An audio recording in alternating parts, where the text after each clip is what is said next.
as well. He beat Rudy Briscoe in round number 1. Shiels again a Grand Prix champion, Grand Prix Dallas a couple of years back. Also won a Legacy Open earlier this year with Death and Taxes when we were in Providence. Slowing down Ross Merriam, stopping him from going back-to-back. Jerry Thompson still thankful for that as our semifinals are underway here. And a Pro and Crusader to start things off for Murphy. Something to keep in mind about this matchup, too, is that the mono red aggro list here, it's a boss Sly list. There's really not that much removal. 4 copies of Stoke the Flames, 2 Lightning Strikes. That means that Seeker of the Way has the possibility of running away with the game. So I've seen a lot of Seeker of the Way this weekend. Well, we play a lot of, we've been watching a lot of mid-range matchups where it's, you know, it's fine, but it's not that powerful. Removes, it gets killed pretty easily or it gets blocked pretty easily. Here, it could be a really, really big deal. Dave's going to take 1 to cast the Magma Jet right away on the Crusader before any shenanigans begin. And this is all about matchup assessment here. In most matchups in Standard, the Jeskai aggro deck is the aggressor. It is trying to win early, it's trying to burn people out. Here it has to play the control role. He has to be a control deck, try to remove as much of Dylan's action as possible, and win with threats like Manus Rider and Ravel Master once he stabilizes the board. A Plains and a Lightning Striker, the cards that Shields is looking at right now with the Scry. Shields very meticulous in his nature. A very thoughtful Magic player. Takes a lot of time with his decisions, but most of the time he gets them right. Yep. Didn't have a great Pro Tour last week and only picked up 1 match win, but was instrumental in the deck building process for team face-to-face games with the deck that Mike Sigrist made the top 4 with in Obs on Aggro. I asked Shields why he wasn't playing that deck this week, and he said, I played it for 2 weeks, man. I need a break. I'm good. Tested it nonstop for 2 weeks. I need a break. Another card that I occasionally see in Jeskai aggro sideboards that's good against this mono red list that Dave Shields does not have is Arc Lightning. Sure. Arc Lightning and Magma Spray to me are the 2 cards. Monastery Swift Spare. Ba-ba-ba-bum. The beatdowns for 1. The follow-up is a Fire Driven Crusader, and you can see why Arc Lightning would be pretty good on this board. Not a main deck card, of course, but would be a juicy peach if he had one. Yep. See if Shields has the white mana here. He did put 1 on the bottom. Looks like he does have a Flooded Strand. It also looks like he has a copy of Mantis Rider as well. Another issue for the Jeskai aggro deck in this matchup is that this mana base leans a lot on Battlefield Forge and Shivan Reef to cast his cards on time. Again, in most matchups, this doesn't matter very much, but here it matters a lot. Man, I wonder how much damage Shields is going to deal to himself. That's 2 now. 1 from Shivan Reef a little bit earlier, and now 1 from Flooded Strand. So now he's down to 17. And with that Shivan Reef in play, that's his only red source of mana, so I expect to see another one. Please come up to the stage and sign up now. The return to the fetch lands is a boon to mono red players everywhere. So Shields is going to go down to 16. Dome you for 3 with old Mantis Rider. And pass the turn back. Back to Dylan we go. Dylan will draw a mountain for the turn. You see the Stoke the Flames in his hand, so he's already got the answer. He also has a copy of Hammerhand there as well. It's going to be a little bit interesting. Frenzied Goblin 2. One of your favorites. It is. I think the sequence that I like is using Hammerhand this turn while Dave is tapped out. We then have intent of using Stoke on the Mantis Rider next turn. Do you want to play Frenzied Goblin and then Hammerhand that to give it haste? Yes. Okay. Yes, I do. Step 1, the Goblin. Step 2, the Hammerhand. No blocks allowed. Can't forget the trigger on the Prowess as well. Well, I hope he doesn't. It'll be attacked for 2, 4, 5, and 6 as long as he doesn't forget the trigger. Hammerhand is just secretly a pretty good card. Your opponent has to put their shields down, but in a format where people are tapping out all the time for 3 and 4 mana threats, it's going to happen. Shields down to 10 already. I mean, I play with some bad cards, you know? I play with some bad cards. It's really hard for me to pull the trigger on things like Hammerhand, but in this standard format, I think it's pretty good. You have played with some bad ones. Some real bad ones. I don't know if Walking Corpses is as low as you've gone. I don't care. I'll play with what I'll play with whatever. But it's hard for me to pull a trigger on a card like Hammerhand. Battlefield Forge going to come in. See Dave's hand, a couple of copies of Jeskai Charms. Also got a Lightning Strike there too as well. Last card looks to be a copy of Banishing Light. problem here for Dave is he can only play one spell. He's just got to figure out which the right one is. Exactly. And any red spell is a point of damage. Yep. And really no blocking going to take place here, thanks to good old Frenzied Goblin.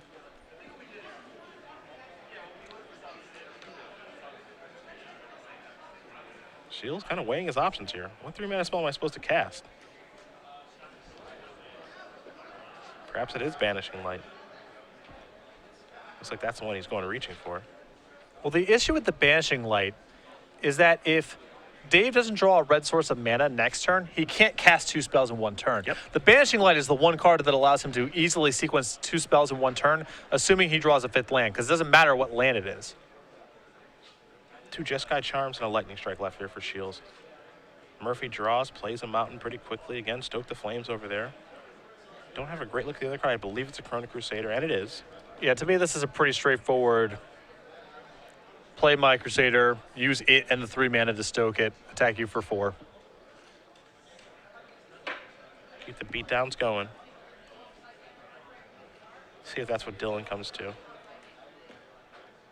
I mean, you could send in just Fire Drink Crusader, I suppose, but I think your Fire Drink Crusader has more value at this stage than the Stoke does. As do I.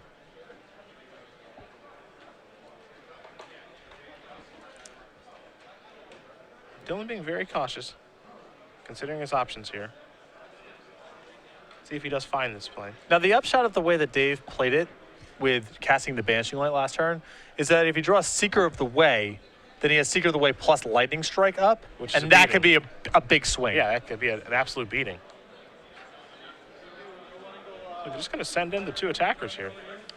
No Stoke has been cast yet. Dave with just an island available. Yeah, this feels like a needlessly risky play here if Dave goes and blocks the Swift Spear.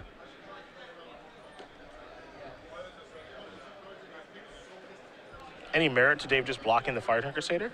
There is, though I think that Dave's hand may be forced here. Okay. He just might not be able to trade.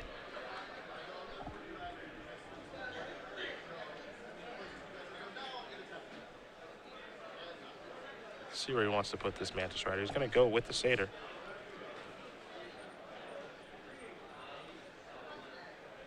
Perhaps forcing a pump here from Murphy. And this is my issue with not getting the Mantis Rider out of the way initially is if Dave goes and blocks the Swift Spear, it is disastrous for Dylan. Even this block is not that good. Sure. Because you attack for 1, you have a 1/1 left over after the fact, and if Dave's on removal spells rather than another creature, your Stoke is not worth that much. There's the Crusader. Last card to Stoke. Shield's going to untap and draw. Again, Lightning Strike 2, Jeskai Charms, and a Temple of Epiphany is the draw this turn. Again, might just see a main phase Lightning Strike targeting the Chrono Crusader so that no nonsense can happen. Start by scrying, though. And the attack last turn implied some sort of spell. I guess the spell that makes the most sense based on the way that Dylan attacked last turn is the 1 Coordinated Assault. I could see that. And then if you assume your Mantis Rider dies in combat regardless, you want to put it in front of the Fire Drinker Satyr. Dave's going to pass the turn back. Murphy going to draw. Didn't get a great look. We know he's got a Stoke. Looks like he picked up a copy of Hammerhand. And even this, where you're exposing yourself to a 2-for-1, it's like, all right, well, I get to pump my Swift Spear, make a token And off make my a hero. token, yeah. It's not even that bad with a removal spell at the ready from David. Hiya. Yeah. Trigger Heroic. A little soldier action. Prowess as well. Get your Hammerhands now. Look at the price has just moved up to 29 cents. A dime and a nickel no longer gets it done. It's now 2 dimes. Well, MTG finance for you.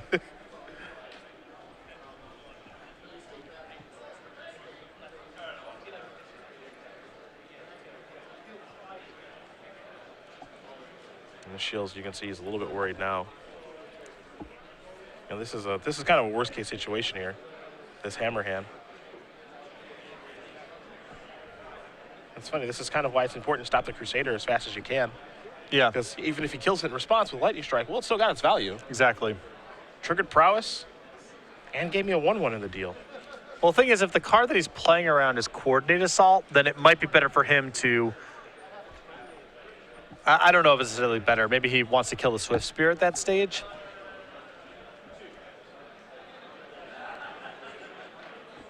Red zone.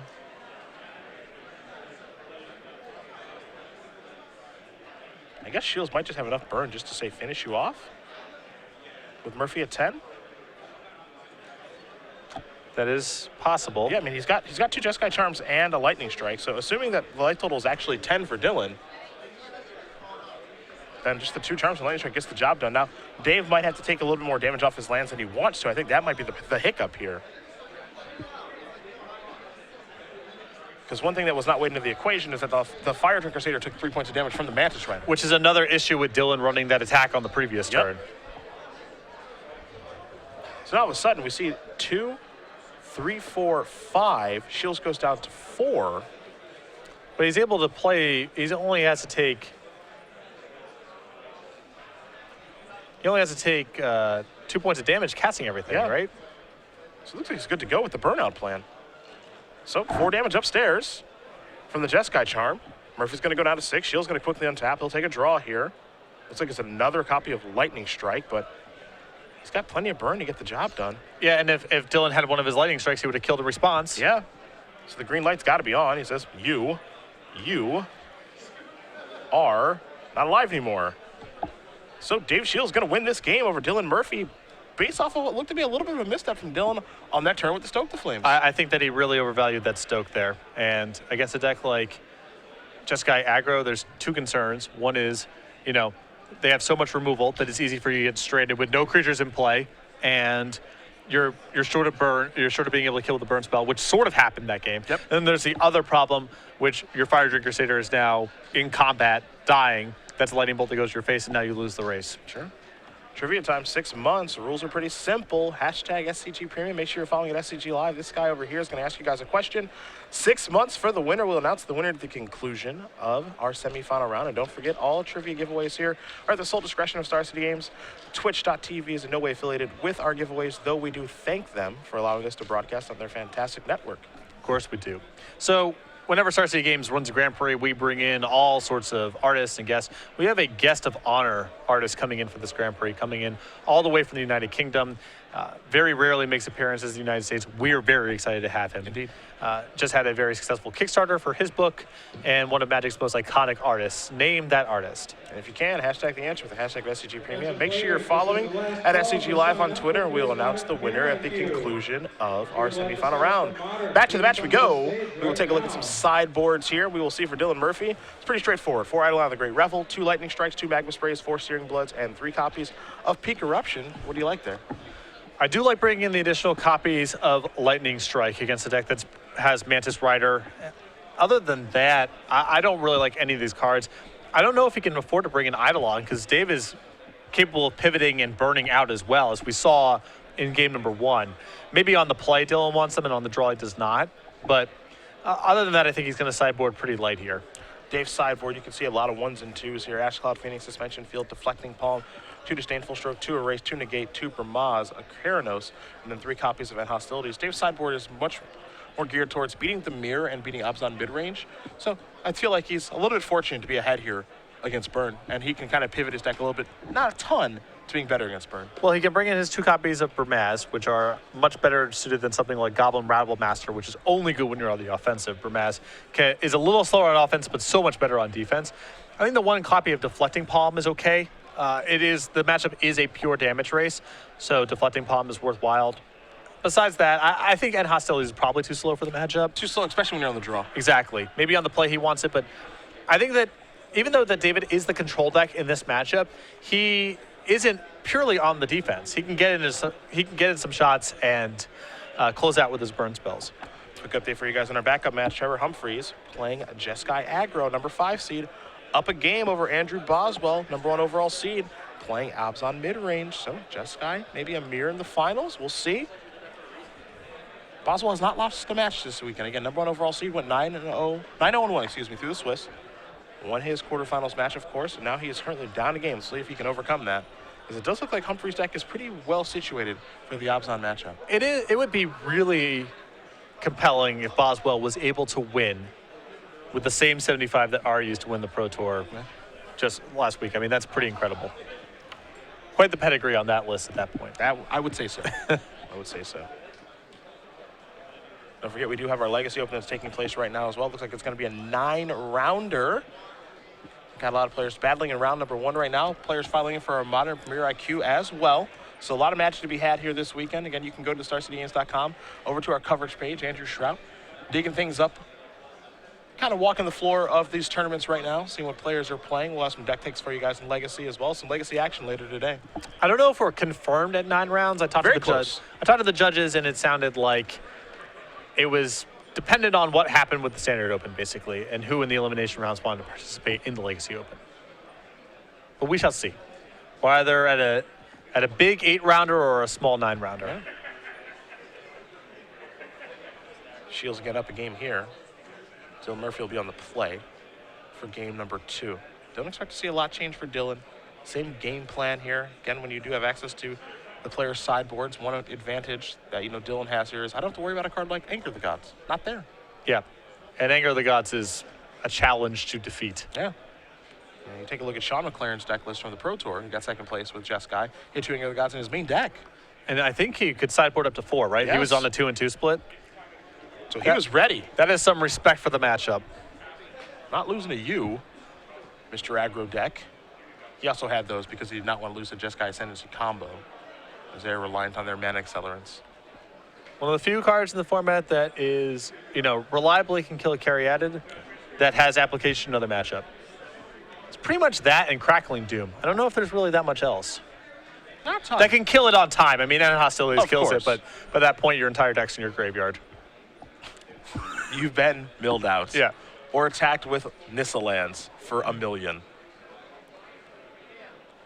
It'll be fun watching over the weeks here what the best build of Jeskai Ascendancy is. None of the top 8 this morning, but I don't expect that to be normal. I agree. Forward. I feel like we'll have 1 or 2 of those in most Open Series weekends. Pretty powerful deck. Just have to figure out the perfect build of it. I think the deck could also go a little bit deeper with the Treasure Cruise Dig Through Time fetch land setup. Wouldn't surprise me. It probably comes at the expense of some of the Scry lands, but I'm pretty sure there's a way you could build the deck with Mana Confluence, Windswept Heath, and Flooded Strand, and really max out on Treasure Cruises and Dig Through Times. Because the one thing that concerns me the most about that deck is just how many different pieces it needs to get together to actually do something. It's a 4-card combo deck, basically. Yep. That's a lot of cards. And a lot of the pieces do not have utility except in the scenario where you're going off. Yeah. Your Ascendancy and your Caryatid, well, that's great. They're doing other things for you. But the Retraction Helix is just, that's a thing you need to draw at some point that doesn't really do anything other than allow you to go off. Gotta get a little cute with that one. The versions that we saw yesterday, no Twin Flames in them. And that was the Pro Tour list, correct? Yeah. Was Twin Flaming? A lot of different ways you can go with that deck. We'll see soon enough which is the best way. Same thing we said about Jeskai Aggro, too. But I think that might just be, kind of an ever-revolving door. One week is one way to go, the other week there's a better way to go. So many threats to choose from, One of the decks in the Pro Tour top 8 had Hushwing Griff, and we saw JD and Clomparens playing with Hushwing Griff yesterday. But none of the lists in the top 8 here has it. Or Ashcloud Phoenix. Do you play it in the main? Do you have it on the board? Sarkhan, Stormbreath Dragon, Vermaz. I mean, there's so many different threats to pull from. Not sure there will ever be a stock list. Shields giving a long look. Murphy doing the same. Murphy's happy enough. Dave's, I think, good. We're underway. Game number 2, Swiftspear beats. Shields already down to 19. Shields will take a draw here. You see Temple of Epiphany picked up a copy of Goblin Rabblemaster. Can't imagine he has a lot of those after sideboard. Might not have enough cards to board out to have a ton of those. Well, it's actually weird because there's some times where Rabblemaster can be good against beatdown decks because they're forced to kill it, and then all the tokens left over are valuable blockers. Sure. Yeah, so it's on offense, and then sometimes weirdly on defense, Rabblemaster ends up being good. I think there's a world that exists where you just play it on turn 3 hoping to block. It's a 2-2. I can trade with something. You know, you attack with their token. It doesn't block. Now it's on defense. You get to trade with something. Now you have a 1/1 blocker. A 1/1 blocker against Dylan's deck trades with something. Trades with the card at some point. Yeah. Like a Foundry Chief Denizen, which was the draw for the turn. Very rare for people to want to be playing with Robin Master for its defensive purposes, but this matchup, it does come up. Yeah.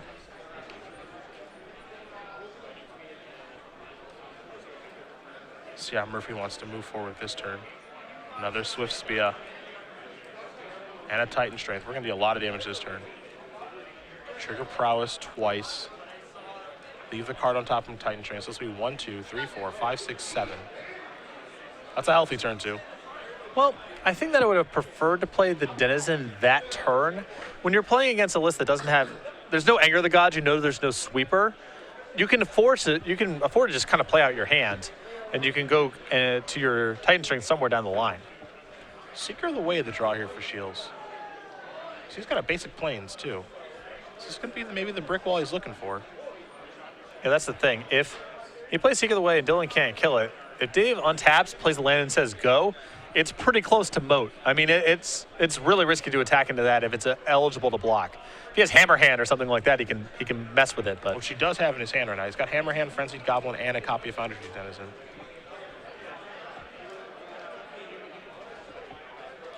He's actually got 2 copies of Seeker of the Way in his hand. Looks like he also has a copy of Lightning Strike. So Shields actually pretty deep in the tank here. these are tough turns. All of Dave's sequencing, not just the spells, but the lands too, matters. The margin for error is so thin. Attention players. Hiya, a Seeker of the Way.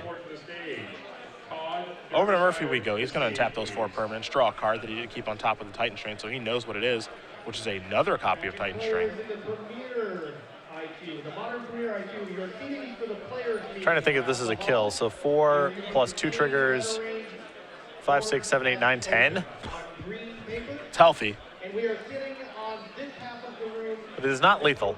That does not mess around. It can kill you pretty fast.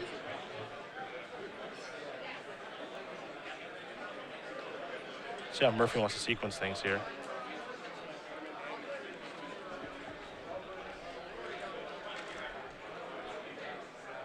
It's pretty tough. You don't really have a lot of margin for error. Yeah. And this is sort of what I was talking about last time with the Titan Strength here is there's something about an allocation of resources. The Titan Strength is good kind of whenever. Whereas the creatures, they get worse the longer the game goes on. So you need a really big incentive to be playing basically a burn spell over a creature on the early turns of the game, which is basically what happened on the previous turn. And I think the board failed to meet that requirement. This is an attack for 6. Shield's going to go down to 6. Seeker of the Way can't block. This board looks a lot better with a Foundry Street Denizen in play and a Titan Strength in hand than the Foundry Street Denizen still in Dylan's hand and a Titan Strength used. Shield's draw was just a land. It was Battlefield Forge. Now, one thing to note here, Dave does have a copy of Lightning Strike in hand.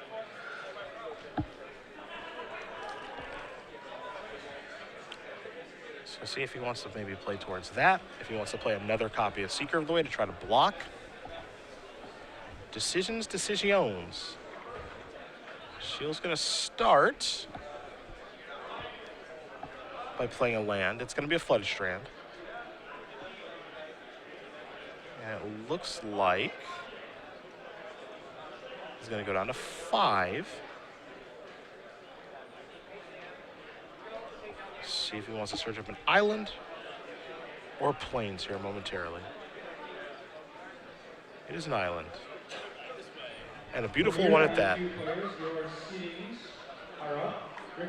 Dave, a big fan of the 8-pack lands. Apparently. Once again, your seedings are up on green paper in the hallway. I like the Euro planes myself. I just kind of like them all. They're all pretty sweet. I'll play with anything as long as it doesn't have a white border. I'm a stickler. Hiya! Seeker of the Way wants to gain a little bit of life here. He's gonna go Charming. Says get that on top of your deck. Gain some life. Up to 8. But in combination with Titan Strength, 2, 4, 5, 6, 7. I mean, he can Titan Strength on upkeep here because I don't think. Well, maybe he wants to draw Frenzy Goblin at this point. Yeah, Frenzy Goblin's still okay. Yep. But I think he's just got to attack for 2 and cast his doofuses. Put his doofuses in play, yeah. Welcome to Worcester. My name is Sean Yee. I think I'm there with you on that. As you mentioned, the creatures get worse, but the spells are still always going to be good. Yeah. So you can imagine how the game would be going right now if Frenzy Goblin were in play, as opposed to Titan Strength on that turn. Yes, Shields would have a little bit more life, but Dylan would have more flexibility with what he can do. Exactly. There's just time sensitivity. It's why you cast your Jackal Pup on turn 1 instead of lightning bolting your opponent. Yeah. You know? Attack for 2. Shields down to 6. This implies that the idiots are coming. The idiot brigade of Foundry Street Denizen and Frenzied Goblin. Shields will untap. Time to draw one. Let's see what he can find. Banishing Light, a little expensive there. The last thing I want to remind you of before I hand you over to your head judge. Yeah, Seeker of the Way is a big deal in this matchup. The brick wall. Please put it on the floor. Thank you, guys. Or at least it tries to be. Well, it also allows him to gain life while pressuring in certain spots too. There's so many creatures in the mono red aggro list that you have to kind of close the game out. You can't wait all day. You can't just be trading 1-for-1 removal. You need to be also locking up the game at some point. It's weird because, that 3 damage might not seem like much, but it might be a lot more important than you think. Yeah. When we work ourselves in a racing situation, Dave is going to Lightning Strike here, serve in for 3, lifelink. You see, he's kind of playing a weird sort of backwards game. Instead of playing with the Seekers defensively, he's playing with them aggressively. And now he's got this one on defense. Well, he still has to win. He has to win the game at some point. Absolutely. See what Murphy draws. We know he's got Titan Strength. So he gets a Crone Crusader. Well, he can play the Crusader and then attack with everything. And then go ahead and use the Titan Strength on an unblocked creature. And the Foundry Street Denizen's already capable of trading, and both of the Swift Spears will then become 2/3s because of a prowess trigger, so you can go pump something else, get the second Seeker off the table. It's a good turn all around. Yeah, this is good. Everybody. So the Crusader pre-combat. So the Foundry Street Denizen will be a 2-power creature, so long as Dylan did remember his trigger. And assuming that Dave puts a block in front of one of the Swift Spears, then he gets, Dylan gets to connect for 7 points of damage and scry. The second Seeker is still a huge threat, but... Verified your deck list and put your table number on your deck list will be collected. Yeah, see, there's also a world here where Dave just goes, Dave could have went, play Seeker, pass, no attack, with Lightning Strike at the ready, to kind of ambush Murphy. The problem is that his hand is forced to some extent because Dylan goes, declare an attack, and Frenzy Goblin's about to trigger. So you fire the strike on the Frenzied Goblin. Well, then Dylan just says, okay, no attacks. Okay, so sure. they go. Or he does attack. So I think that Shields may have said no blocks. I don't know if he... I think it may have been a no blocks. And he is dead if that is the case. He was hoping he was not going to die because if he gets to untap, he gets to have one heck of a turn. But that is not the case. So Dylan Murphy is going to win game number 2, over David Shields. We are headed to game 3 here between Jeskai Aggro and Mono Red Aggro. I don't know. I feel like Dave's leftovers were probably good enough to win the game from that spot if he runs a block, but maybe not. His hand was Rabblemaster, Banishing Light, land. And he only had 4 lands, so the next turn he's either casting Banishing Light or Rabblemaster, unless he draws something that he can chain together. Sure. To game 3 we shall go. But being on the play versus the draw in this matchup, that's a world of difference. Yes. Yes, it is. Shields gets to get out in front of his opponent, turn 2 Seeker, turn 3 Mana Strider, something like that. We could have an entirely different game. He also gets to be a lot more careful with his lands. That's another big deal, too. You can see Dave shaking his head there. Maybe a little too creative? Maybe. I mean, it's a calculated risk. And if the card he's worried about, let me think for a second here. So he's taking 2, 4, 6, 9, and he was on exactly 9 that turn. So if the card he's playing around is Coordinated Assault instead of Titan Strength, he survives by saying no blocks. I don't know. Yeah, It's a tough spot. Yeah, what are you playing around, right? You know, he's already cast 1 Titan Strength. Are you going to play around a second one? Yeah. Maybe yes, maybe no. You're not getting stoked that turn. Correct. So there's a lot to weigh into it. Dave made a judgment call. If he gets to untap and cast a Banishing Light on the blocker and attack for 6 points of lifelink, he's in the clear. Yeah. You know, the game's over. Dave was shaking his head there as he was sideboarding. I don't know if because he made a calculated risk and caught the wrong side of it, or if he thought his play was just stupid in retrospect. I don't know. But Yeah, it's just how things go sometimes. it's true. Other match again, Trevor Humphreys currently up a game against Andrew Boswell. If we do have an update for you on that match, we'll of course let you guys know. Again, Humphreys playing in Jeskai aggro deck. A little bit of spice there. Narset in the main, Narset in the board. No Rabble Masters, Bramaz instead. And then Boswell playing Ari Lax's Pro Tour winning list, card for card. I'm doing quite well with it, may I add. Has not lost a match yet this weekend. 9-0. I guess took a draw in round 10 because, you know, no reason to bash. Mercy. He He finally let up on somebody. I let you off easy. But the Boz is looking to make the finals again. We saw him in the finals of both the Standard Open in Baltimore earlier this year, as well as a Grand Prix in this building in August that I attended. Boswell lost in the finals playing Jund in Modern. I think a player where ability has not quite, or reputation rather, has not quite caught up to ability. Boswell's pretty good. Yeah. He's starting to get on the radar some. Well, being friends with Reed Duke, that'll do it for you. Yeah. The Sugarloaf Boys, the duo. I think it should be for a team tournament. Reed should get rid of that Owen and Huey guy, get the Boz and his brother Ian Duke. That's a team. That is a team. Team Sugarloaf. That's right. Team Loaf-a-Loaf. I did that. I played with Adam Horvath and Eugene Harvey at a couple team events just to make Team Hillsborough, New Jersey. Yeah. Team Loafing Giant. Yeah. There it is. That's a team. See if Shiels can put together a win here. Were there any other quality gamers in your hometown, or were you kind of on an island? Timothy Ayton. Was from Strongsville? I from thought it was Ohio. Vermillion. I mean your actual high school, like your hometown. Oh, no. No, you were on. Okay. That's on my own. Okay. Tim Ayton lived about 30 minutes. And then, actually, I guess technically, my best friend who taught me how to get good at Magic, Joe Gagliardi, he lived on like the other side of Strongsville, but he didn't go to Strongsville High School. Okay. He went to like a private school. So He doesn't count. Like, it's weird. Like, he does count because he grew up in Strongsville, but it was on the other side of the city, and he didn't go to my high school. Okay. And he's, I think, 5 years older than me, so we wouldn't have been in high school together. Sure. Okay. Sort of doesn't count. Argue then. semantics at this point. But I would say in a roundabout way, he does count. Okay. A Team Sugarloaf would be really good. It's Team Loafing Giant. Team Loafing Giant. Or Loaf-a-Loaf, just because that's fun to say.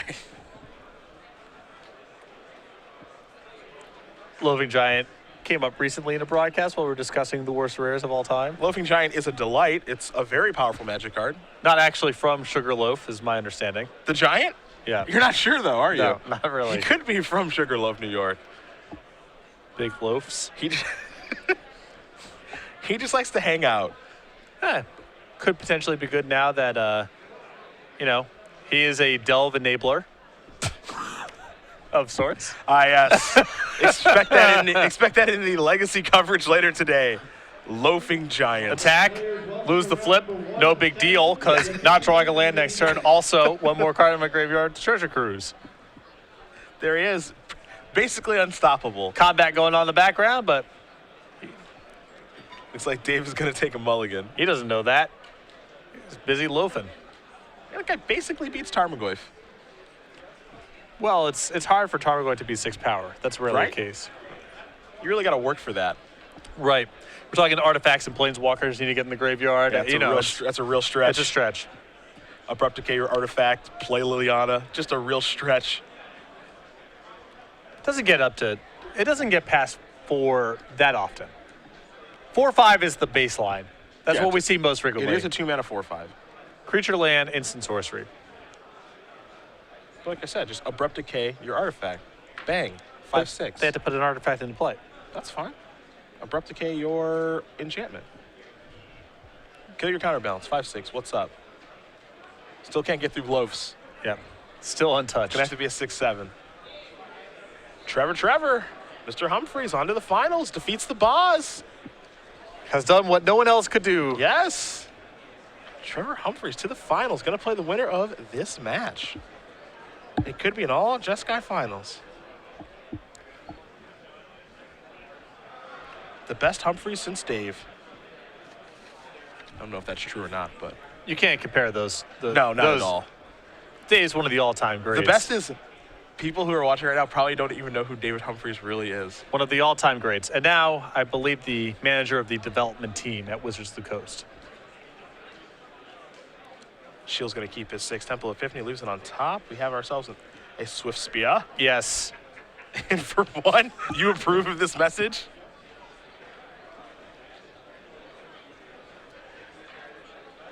And Searing Blood in Dylan's hand, and I think if he can cash in this card profitably, that's going to be game over. But there's a good chance it gets stranded. We have a Twitter for the Sugarloaf team. Life from the loaf. Pretty good. I like that.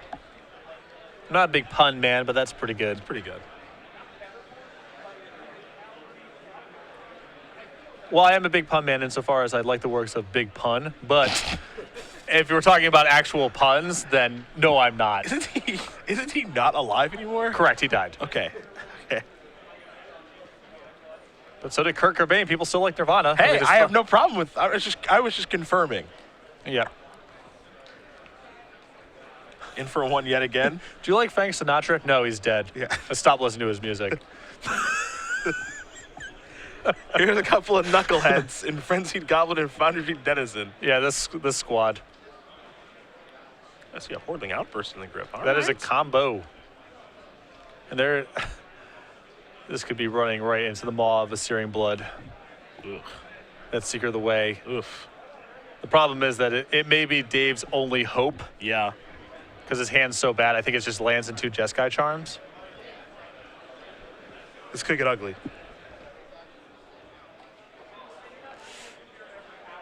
It's going to be hard for Dave, given the quality of his hand, to play in such a way that this Searing Blood does not come back to haunt him. Yeah, I think so, it's too. just I don't really know if there's a lot you can do about it.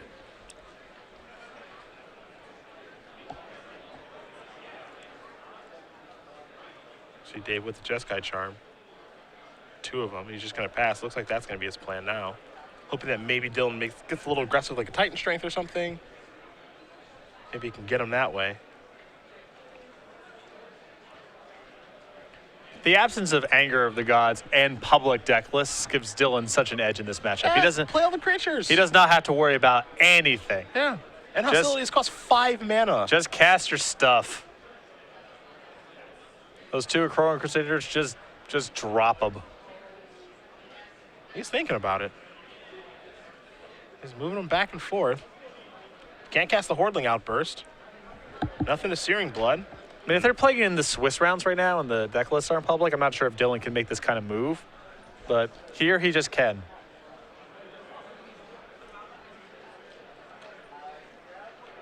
Yeah, I think I think it's worth thinking about briefly, but then, okay, let's play the dummies, get you for 5. Yep. And here's Jeskai Charm, top shelf for the Foundry Street Denizen. That one's going to come back a little later. Yep. So Shiels will take 2. He'll draw. Battlefield Forge. Got a lot of lands over there, does Dave.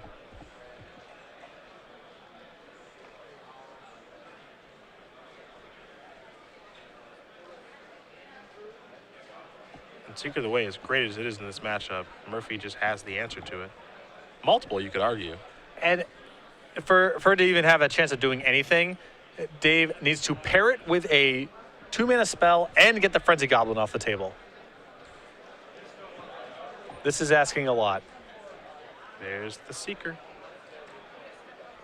Dylan will draw that Foundry Denizen. Surprise, surprise. Will he Searing Blood now? Well, Searing Blooding is kind of risky. I guess it's not, because Dave would need 2 spells. Not at all. Searing Blood deals 2. Oh, excuse me. Yeah. Well, at that point, Dylan can move into combat and still attack. Sure.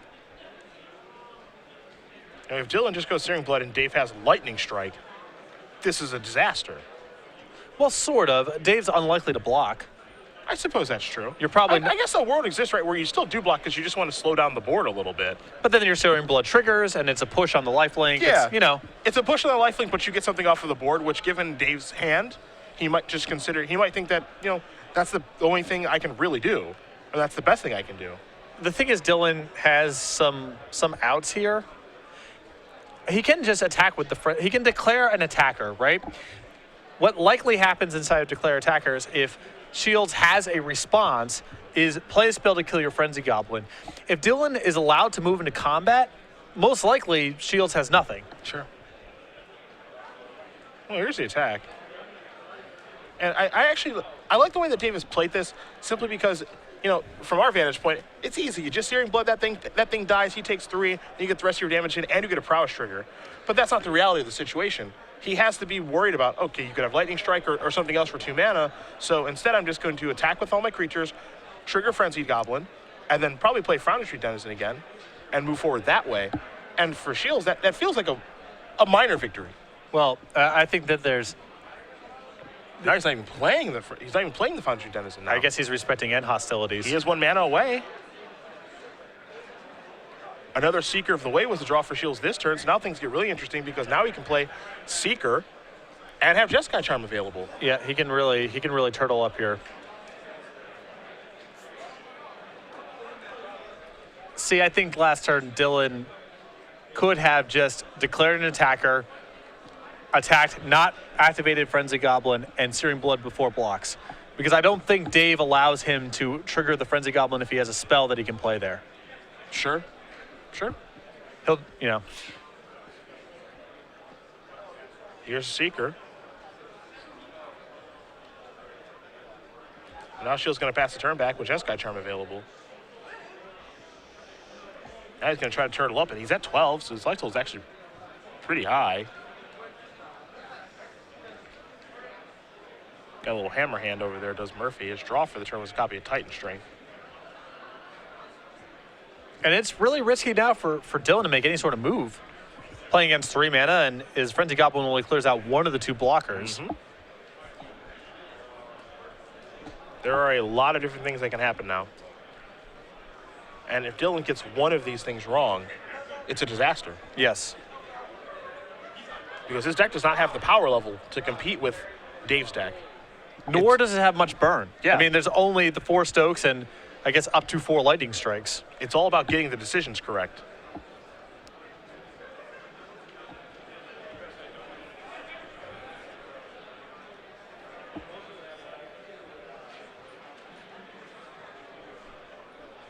See, I imagine this is going to be a lengthy turn here for Dylan because this is a very difficult decision on how to move forward.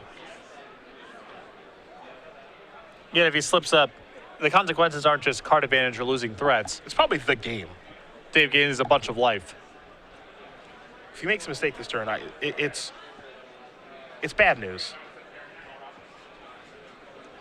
And Dylan just not making a move here, which I think is good. Dave will draw. Now it gets worse. That's a Lightning Strike. That's 2 spells now. Well, the Searing Blood plays much better by Shields. You know, Shields says go, and then you Searing Blood at the end of the turn. If Dave has a spell, yes, he's saving his Secret away, but it's not damaging you in combat at all. He's just probably casting a burn spell at your head. But see, this is where I think now Dave says, like last game, I'm not going to try to play defensively with these Seekers. I'm going to try to play offensively with these Seekers now. Now instead of, because a lot can go wrong if he tries to play defensively because this deck is so good at making creatures not be able to block. Now it's turn my Seeker sideways, burn, burn.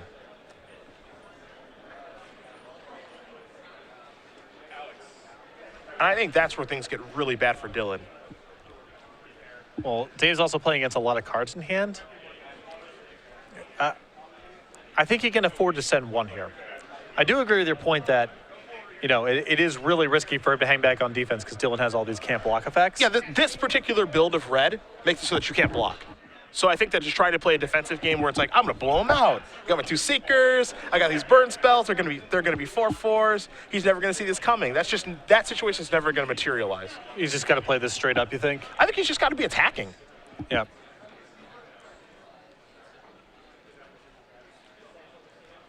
Because I think there's a world now, right, where Dave is just like, okay, I'll attack you before damage, strike your Frenzied Goblin, trigger prowess. Well, this is where the Searing Blood gets good.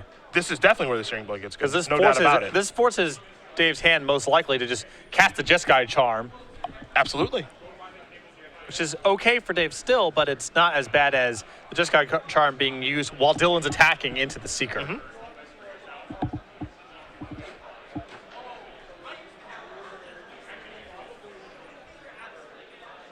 I think he's going to go reaching for the Searing Blood, yep. Yeah. And so now I think we're going to probably see the Jeskai Charm. The question now is, what mode is Dave going to use? And I think the best mode might be just put a creature on top of your deck to time walk you again. It also matters when we're doing, I guess this is after blocks, because Yep. Dave would not have just lightning struck before blocks.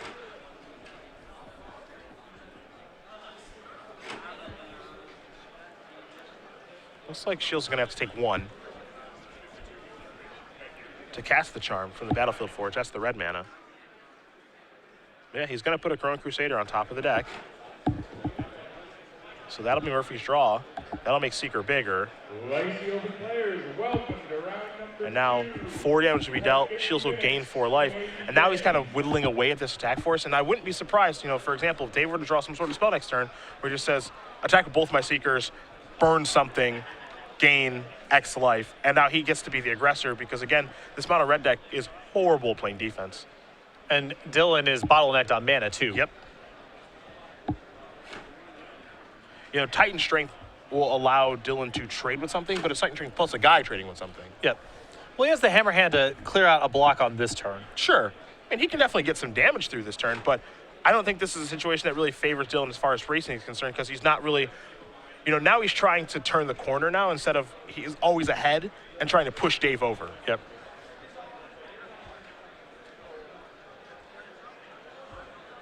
And now he's trying to climb back up the mountain where he starts the game already on the top of the mountain. There's the Hammer Hand. He'll get a soldier from this. And I think this was a misstep on Dylan's part here because he could have played the Crone Crusader and put the Hammer Hand on the fresh Crone Crusader, Sure. and that's an extra point of damage. By playing the Foundry Street Denizen, he either gives the Foundry Street Denizen haste or he's down a trigger on the Crone Crusader. Dave's draw was a copy of Temple of Epiphany. Not what he was looking for. He needs spells the rest of the way. Now the Temple will help him find them, presumably, but he needs them right now.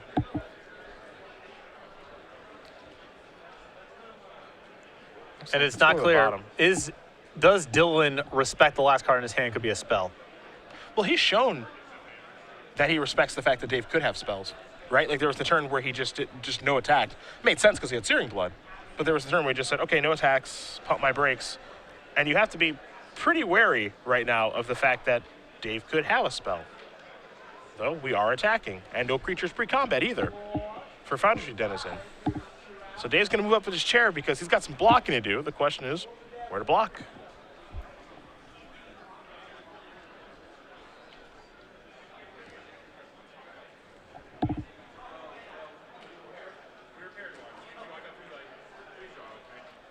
It would be those guys. At least we think so. I don't think Dave is in any danger of actually dying this turn. Well, what Dylan is doing here is an attack that represents 2 spells in hand. Yep. Because he would have played a creature before combat, most likely, if he could have. He's going to Titan Strength here. So he looks like he's trying to force through damage. So Prowess trigger. There's a soldier. Here's a scry.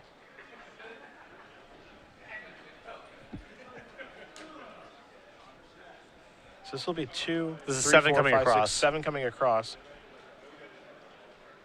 Dave will get to kill 2 things in combat. Well, I suppose that goblin comes into play, which will trigger Foundry Denizen, yes? Yep.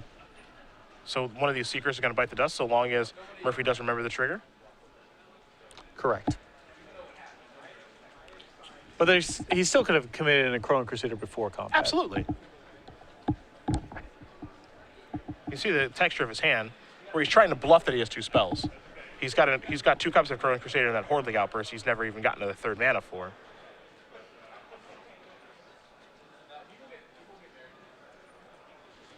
So yep, there's a trade that takes place there. One soldier's going to bite the dust from the Seeker. And now the follow-up will be in a Chrono Crusader. So passing of the turn, and we will get that soldier off the table here.